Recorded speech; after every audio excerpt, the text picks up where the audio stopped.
How's it going, everyone? This is a real quick video to announce that we are going to be taking a break from making YouTube videos for about a week and a half.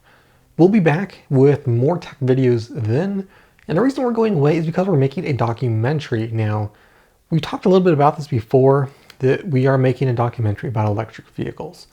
Now, we're finishing production right now on that movie, and we're beginning to start the editing process. I want to have time to actually start editing the movie without any other distractions or things that I need to do.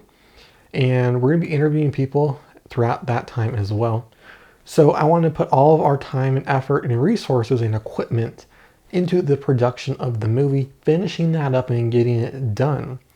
So I won't be able to put as much love into our videos. So I decided, let's take a break for about a week and a half. We'll be back with more content then. And the cool thing is that we'll get extra content for you guys from that documentary. We're in the process of testing different electric vehicles to have a better knowledge about them and ask better questions.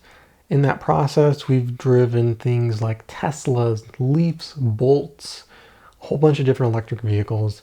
And I got a lot of Tesla content for you coming soon. So if you want to see more Tesla videos, hit the subscribe button. We've got about 2 or 3 more in the works, and we've got other cool videos coming out as well. I just got the Echo Auto. That is a very cool product, and I'm so excited to share that with you guys. And we got a couple other cool things coming soon, so hit the subscribe button, and I will see you right back here in about a week and a half.